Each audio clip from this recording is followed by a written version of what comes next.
Well, hey there guys, and welcome back. On this week's show, I want you to get the young ones to the screen because it's story time.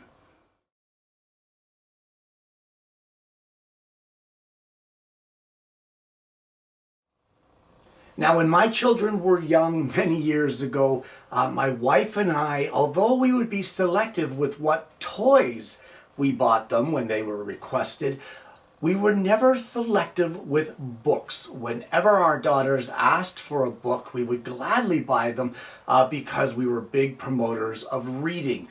And to this day, both of my daughters still enjoy reading. And the same thing holds true with my granddaughter. Although she's only 2.5, she absolutely loves to have stories read to her. And we're already seeing the stages where she is reading the books to herself through memory of hearing the story over and over again. And she's able to sit down and read the story to herself. And her love of books is growing. And for that reason, my wife and I do not deny her when she wants a book, and we're always on the lookout for good ones.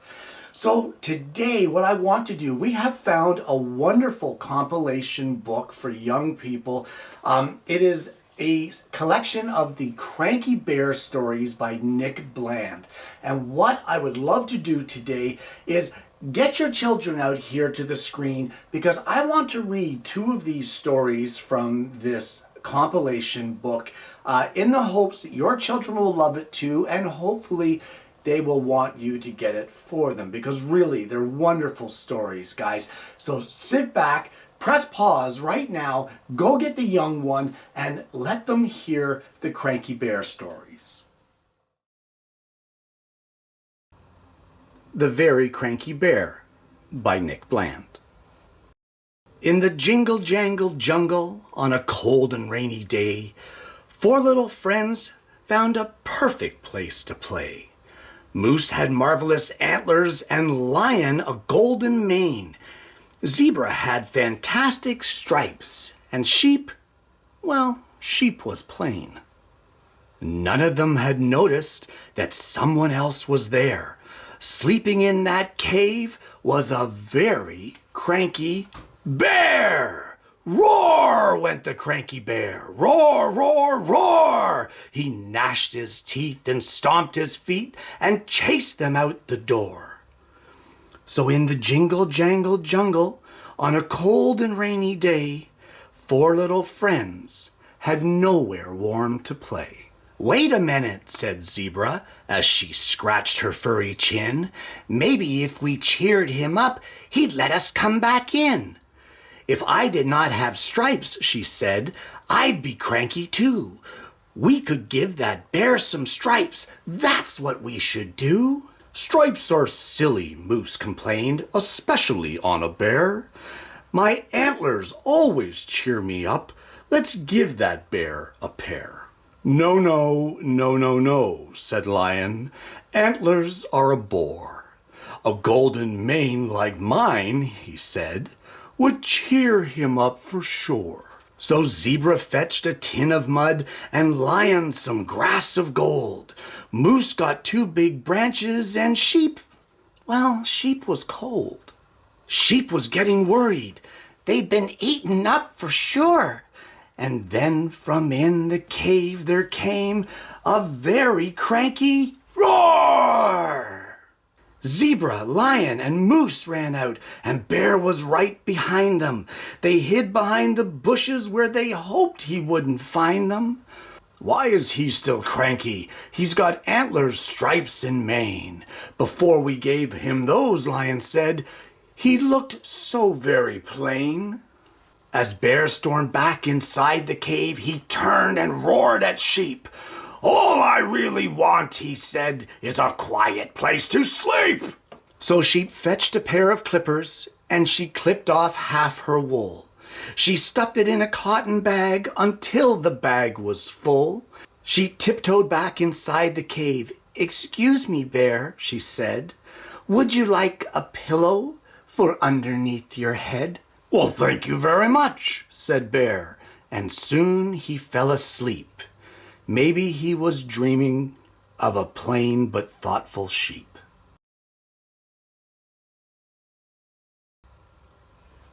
The Very Hungry Bear by Nick Bland. Bear was in a grumpy mood. He hadn't eaten any food, and he couldn't catch a single fish to cook. He'd been hungry since the break of day, and every fish had got away. Now suddenly something huge was on his hook. Yank! He cranked the handle round and round. He yanked the line and wound. He flicked it here and waved it over there. A hungry bear is very strong, so it didn't take him very long to discover that he'd caught a polar bear. "Excuse me," said Bear, "do you have fish there? You are catching all of the fish." "I'm sorry," he said as he lifted his head. "You can have one of mine if you wish." Then he added with a smile, "You can have the whole pile if you'll just find me somewhere to stay. My iceberg is shrinking and soon I'll be sinking, and my home's such a long way away." Now a fish to a bear is like a chocolate eclair. It's incredibly hard to resist. So the thought of a pile that would last for a while was an offer too good to be missed. With a splosh and a splish and an armful of fish, Bear led the way through the trees. "My cave's over there, and I'm happy to share. You can stay for as long as you please." But his guest shook his head. "I'm so sorry," he said. "While your cave is particularly nice, it's just a bit hot for this coat that I've got, and the fire is melting my ice." So they went to see Mole, and he dug them a hole, which was cooler but just a bit small. And they visited Croc on his cool river rock, but he wasn't that helpful at all.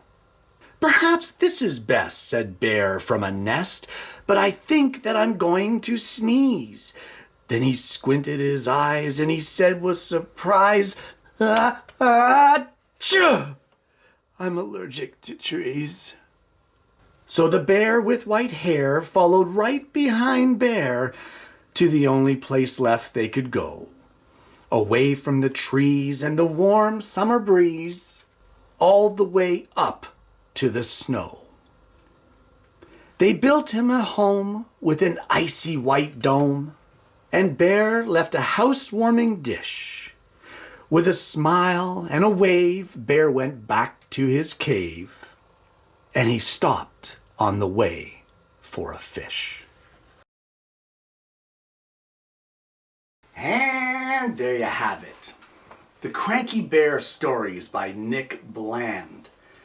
Guys, this is just a wonderful collection of children's stories. There are 5 books contained in this one collection. The Very Cranky Bear, The Very Hungry Bear, The Very Itchy Bear, The Very Brave Bear, and The Very Noisy Bear. And my granddaughter absolutely loves every one of these stories. Now, there are others in the Cranky Bear series. I'm not going to get into them all. Check your local library, and they have quite a large collection of these. I will post the link to this book below if you're interested in getting it for your loved ones. It truly is a wonderful collection. Guys, starting your children on the love of reading at an early age is an investment in their future.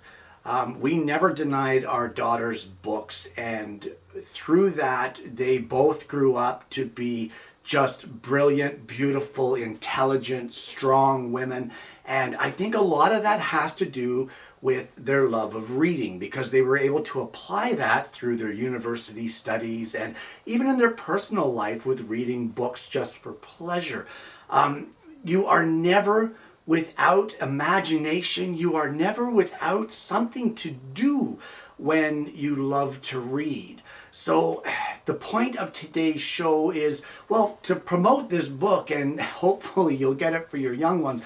I get nothing for that. I don't work for this publisher or for this author. I just love the book. I thought it was wonderful. So hopefully you will instill the love of reading with your children.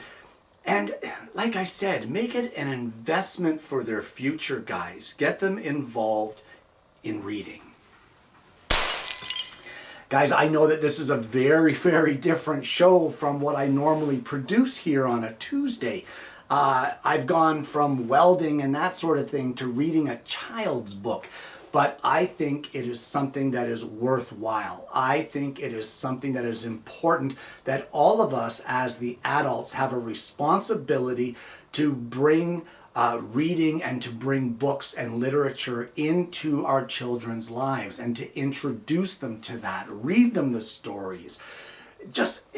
It opens up so many doors for them as they get older, guys. So please, please, read your children some books.